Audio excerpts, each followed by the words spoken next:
ഏശയ്യാ പ്രവാചകൻ്റെ പുസ്തകം അധ്യായം 50. കർത്താവ് അരുളിച്ചെയ്യുന്നു: ഞാൻ നിങ്ങളുടെ അമ്മയെ ഉപേക്ഷിച്ചപ്പോൾ നൽകിയ മോചനപത്രം എവിടെ?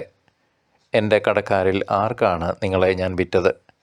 നിങ്ങളുടെ അകൃത്യങ്ങൾ നിമിത്തം നിങ്ങൾ വിൽക്കപ്പെട്ടു.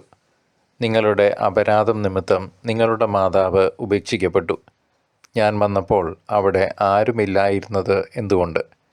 ഞാൻ വിളിച്ചപ്പോൾ എന്തേ ആരും വിളി കേട്ടില്ല? രക്ഷിക്കാനാവാത്ത വിധം എൻ്റെ കരം കുറുകിപ്പോയോ? അഥവാ മോചിപ്പിക്കാൻ എനിക്ക് ശക്തിയില്ലേ? എൻ്റെ കൽപ്പനയാൽ ഞാൻ കടൽ വറ്റിക്കുകയും നദികളെ മരുഭൂമിയാക്കുകയും ചെയ്യുന്നു. ജലം ലഭിക്കാതെ അവയിലെ മത്സ്യങ്ങൾ ചത്തു ചീയുന്നു. ഞാൻ ആകാശത്തെ അന്ധകാരം ഉടുപ്പിക്കുന്നു, ചാക്ക് വസ്ത്രം കൊണ്ട് അതിനെ ആവരണം ചെയ്യുന്നു. കർത്താവിൻ്റെ ദാസൻ. പരീക്ഷീണന് ആശ്വാസം നൽകുന്ന വാക്ക് ദൈവമായ കർത്താവ് എന്നെ ശിഷ്യനെ എന്ന പോലെ അഭ്യസിപ്പിച്ചു. പ്രഭാതം തോറും അവിടുന്ന് എൻ്റെ കാതുകളെ ശിഷ്യനെ എന്ന പോലെ ഉണർത്തുന്നു. ദൈവമായ കർത്താവ് എൻ്റെ കാതുകൾ തുറന്നു. ഞാൻ എതിർക്കുകയോ പിന്മാറുകയോ ചെയ്തില്ല. അടിച്ചവർക്ക് പുറവും താടിമീശ പറിച്ചവർക്ക് കവിളുകളും ഞാൻ കാണിച്ചു കൊടുത്തു. നിന്ദയിൽ നിന്നും തുപ്പലിൽ നിന്നും ഞാൻ മുഖം തിരിച്ചില്ല. ദൈവമായ കർത്താവ് എന്നെ സഹായിക്കുന്നതിനാൽ ഞാൻ പതറുകയില്ല. ഞാൻ എൻ്റെ മുഖം ശിലാതുല്യമാക്കി. എനിക്ക് ലജ്ജിക്കേണ്ടി വരികയില്ലെന്ന് ഞാൻ അറിയുന്നു. എനിക്ക് നീതി നടത്തിത്തരുന്നവൻ എൻ്റെ അടുത്തുണ്ട്. ആരുണ്ട് എന്നോട് മത്സരിക്കാൻ? നമുക്ക് നേരിടാം. ആരാണ് എൻ്റെ എതിരാളി? അവൻ അടുത്ത് വരട്ടെ. ദൈവമായ കർത്താവ് എന്നെ സഹായിക്കുന്നു. ആര് എന്നെ കുറ്റം വിധിക്കും? അവരെല്ലാം വസ്ത്രം പോലെ പഴകിപ്പോകും. ഇരട്ടവാലൻ അവരെ കരണ്ട് തിന്നും. നിങ്ങളിൽ ആരാണ് കർത്താവിനെ ഭയപ്പെടുകയും അവിടുത്തെ ദാസൻ്റെ വാക്ക് അനുസരിക്കുകയും ചെയ്യുന്നത്? പ്രകാശമില്ലാതെ അന്ധകാരത്തിൽ നടന്നിട്ടും കർത്താവിൻ്റെ നാമത്തിൽ ആശ്രയിക്കുകയും തൻ്റെ ദൈവത്തിൽ അഭയം തേടുകയും ചെയ്യുന്നവൻ തന്നെ. തീ കൊളുത്തുകയും തീക്കൊള്ളികൾ മിന്നിക്കുകയും ചെയ്യുന്നവരെ, നിങ്ങൾ കൊളുത്തിയ തീയുടെയും മിന്നിച്ച തീക്കൊള്ളിയുടെയും പ്രകാശത്തിൽ സഞ്ചരിച്ചു കൊള്ളുവിൻ. നിങ്ങൾ പീഡനമേറ്റ് തളർന്നു കിടക്കും. ഇതാണ് ഞാൻ തരുന്ന പ്രതിഫലം. പ്രിയ ദൈവജനമേ, ബാബിലോണിയൻ പ്രവാസത്തിൻ്റെ കഠിനമായ കാലഘട്ടത്തിൽ പ്രത്യാശ നഷ്ടപ്പെട്ട ഇസ്രായേൽ ജനതയെ അഭിസംബോധന ചെയ്തുകൊണ്ടാണ് 50-ാം അധ്യായം ആരംഭിക്കുന്നത്. ദൈവം തൻ്റെ ജനത്തെ ഉപേക്ഷിച്ചുവെന്നും അവർക്ക് മോചനമില്ല എന്നുമുള്ള ഭീതി പടർന്ന രാഷ്ട്രീയ സാഹചര്യത്തിലായിരുന്നു ഏശയ്യാ പ്രവാചകൻ ഈ 50-ാം അധ്യായത്തിൽ സന്ദേശം നൽകുന്നത്. കർത്താവിൻ്റെ ദാസനായ പ്രവാചകൻ തന്നെ പൂർണ്ണമായും ദൈവത്തിന് സമർപ്പിച്ചുകൊണ്ട് തൻ്റെ ജനത്തോട് ദൈവത്തിൻ്റെ വിശ്വസ്തതയെക്കുറിച്ച് പ്രഘോഷിക്കുന്ന കാഴ്ചയാണിവിടെ നാം കാണുക. ദൈവത്തിൻ്റെ കരം കുറുകിപ്പോയിട്ടില്ലെന്നും രക്ഷിക്കാൻ അവിടുത്തേക്ക് കഴിയുമെന്നുമുള്ള വലിയ സത്യം ചരിത്ര പശ്ചാത്തലത്തിൽ പ്രവാചകൻ വ്യക്തമാക്കുന്നു. അഹസിൻ്റെയോ ഹെസക്കിയായുടെയോ കാലത്തെ പോലെ ഭൗതികമായ സംരക്ഷണം മാത്രമല്ല, ആത്മീയമായ വീണ്ടെടുപ്പും ഈ പ്രവചനത്തിൻ്റെ കാതലാണ്. ദൈവത്തിൽ വിശ്വസിക്കുന്നവർക്ക് ലജ്ജിക്കേണ്ടി വരില്ലെന്ന പ്രഖ്യാപനം അക്കാലത്തെ തകർന്നടിഞ്ഞ യഹൂദർക്ക് വലിയൊരാശ്വാസമായിരുന്നു. കർത്താവായ ദൈവം സഹായത്തിനെത്തുന്നതിനാൽ ആർക്കും തന്നെ കുറ്റപ്പെടുത്താനാവില്ലെന്ന് ദൈവത്തിൻ്റെ ദാസി ഉറച്ചു വിശ്വസിക്കുന്നു. ഈ അധ്യായത്തിൽ വെളിപ്പെടുന്ന പ്രവാചകൻ്റെ വ്യക്തിത്വം അങ്ങേയറ്റം ധീരവും ദൈവത്തിൽ ആശ്രയിക്കുന്നതുമാണ്.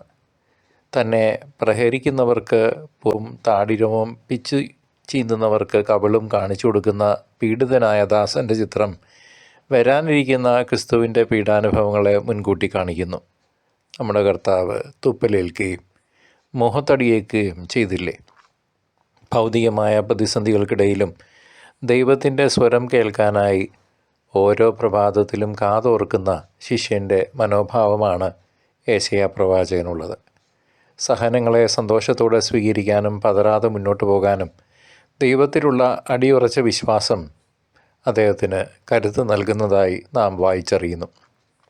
ഇന്നത്തെ വിശ്വാസികളായ നമുക്ക് പ്രായോഗികമായ ജീവിത പാഠങ്ങളാണ് ഈ ഏശയ്യാ പ്രവാചകൻ്റെ ജീവിതം നൽകുന്നത്.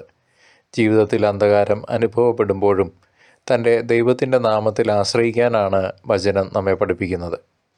സ്വന്തം പ്രകാശത്താൽ വഴി നടക്കാൻ ശ്രമിക്കാതെ ദൈവത്തിൻ്റെ വെളിച്ചത്തിനായി കാത്തിരിക്കുന്നതാണ് യഥാർത്ഥ ജ്ഞാനമെന്ന് ഈ അധ്യായം അടിവരയിടുന്നു. സ്വന്തം പ്രകാശത്താൽ നടക്കാൻ നാം തയ്യാറെടുക്കുമ്പോൾ നാം അടിപതറി താഴെ വീഴുകയുള്ളൂ. നമ്മുടെ കഷ്ടപ്പാടുകളിൽ പതറാതെ നിൽക്കാനുള്ള ആത്മധൈര്യം പരിശുദ്ധാത്മാവ് നമുക്ക് പ്രവാചകനിലൂടെ പകർന്നു തരുന്നു. പ്രിയ സഹോദര സഹോദരി, ആധുനിക കാലഘട്ടത്തിലെ വെല്ലുവിളികൾക്കിടയിലും ഈ പ്രവചനം ഏറെ പ്രസക്തവും അർത്ഥവത്തുമാണ്. അനീതിക്കും പാപത്തിനുമെതിരെയുള്ള ദൈവത്തിൻ്റെ നീതിനിഷ്ഠമായ വിധി ഈ അധ്യായം വളരെ ഗൗരവമായി ഓർമ്മിപ്പിക്കുന്നുണ്ട്. തങ്ങളെ തന്നെ നീതീകരിക്കുന്നവരും ദൈവത്തെ തള്ളിക്കളയുന്നവരും വേദനയിൽ ചെന്ന് പതിക്കുമെന്ന മുന്നറിയിപ്പ് ഇന്നത്തെ ലോകത്തിനും ബാധകമാണ്. എന്നാൽ നീതിമാൻ്റെ പക്ഷം ചേരുന്ന ദൈവത്തിൻ്റെ കരുണയും സ്നേഹവും ഒരു വലിയ പ്രത്യാശയായി ഇതിൽ ഉടനീളം ഒഴുകുന്നുണ്ട്. പാപത്തിൻ്റെ കറകൾ കഴുകിക്കളയാൻ സന്നദ്ധനായ ദൈവത്തിൻ്റെ സ്നേഹപൂർണമായ ക്ഷണം ഇവിടെ നിഴലിക്കുന്നു. കർത്താവായ യേശുവിൻ്റെ രണ്ടാമത്തെ വരവിനായി ഒരുങ്ങാൻ ഈ വചനഭാഗവും നമ്മെ പ്രേരിപ്പിക്കുന്നു. വിധി നാളിൽ, അന്ത്യവിധിയുടെ നാളിൽ ക്രിസ്തുവിൻ്റെ ചാരെ നിൽക്കാൻ നാം നമ്മെ തന്നെ വിശദീകരിക്കേണ്ടതിൻ്റെ ആവശ്യകത യെശയ്യാ പ്രവാചകൻ ചൂണ്ടിക്കാട്ടുന്നുണ്ട്. കർത്താവിൻ്റെ വഴിയിലൂടെ നടക്കാൻ ആഗ്രഹിക്കുന്നവർക്ക് അവിടുന്ന് എന്നും തുണയായിരിക്കുമെന്ന വലിയ വാഗ്ദാനമാണ് ഇവിടെയും ഉള്ളത്. വിശ്വാസത്തിൽ പതറാതെ മുന്നേറാൻ ആഗ്രഹിക്കുന്ന ഏതൊരു വ്യക്തിക്കും യെശയ്യാ പ്രവാചകൻ്റെ 50-ാം അധ്യായം ഒരു വലിയ ഊർജ സ്രോതസ്സാണ്. കർത്താവായ ദൈവം നമ്മുടെ സഹായത്തിനെത്തുമ്പോൾ ആർക്കാണ് നമ്മെ തളർത്താൻ കഴിയുക എന്ന ചിന്ത നമ്മെ ശക്തരാക്കണം. നമ്മുടെ ജീവിതത്തിലെ ഓരോ പ്രതിസന്ധിയും ദൈവത്തിൻ്റെ വലിയ പദ്ധതിയുടെ ഭാഗമാണെന്ന് തിരിച്ചറിയാനുള്ള കൃപയ്ക്കായി നമുക്ക് ഒന്ന് ചേർന്ന് പ്രാർത്ഥിക്കാം. ക്രിസ്തുവിനെ പോലെ സഹനങ്ങളെ അതിജീവിക്കാനും ലോകത്തിന് വെളിച്ചമാകാനും ഈ വചനഭാഗം നമ്മെ സഹായിക്കട്ടെ. ഈ ലോകത്തിൻ്റെ താൽക്കാലികമായ വെളിച്ചത്തേക്കാൾ ഉപരിയായി ദൈവത്തിൻ്റെ നിത്യമായ പ്രകാശത്തിനായി നമുക്ക് ഒരുമിച്ച് കാത്തിരിക്കാം. പ്രത്യാശ കൈവിടാതെ കർത്താവിൽ വിശ്വസിക്കുന്നവർക്ക് അവിടുന്ന് വിജയം നൽകുമെന്നുള്ളത് ഉറപ്പുള്ള ഗ്യാരണ്ടിയാണ്. അത് ഒരു രീതിയിലും മായാത്ത സത്യമാണ്. കർത്താവായ യേശുവിൻ്റെ ആഗമനത്തിനായി നമുക്ക് ഒരുക്കമുള്ള ഹൃദയത്തോടെ ഈ ദിവസവും കാത്തിരിക്കാം. സർവശക്തനായ ദൈവം നിങ്ങളെയും നിങ്ങളുടെ കുടുംബാംഗങ്ങളെയും നിങ്ങളുടെ ജീവിത സാഹചര്യങ്ങളെയും തൻ്റെ തിരുക്കുമാരൻ്റെ തിരുരക്തത്താൽ കഴുകി വിശുദ്ധീകരിച്ച് പരിശുദ്ധാത്മാഭിഷേകത്താൽ നിറയ്ക്കട്ടെ, ഇപ്പോഴും എപ്പോഴും എന്നേക്കും. ആമേൻ.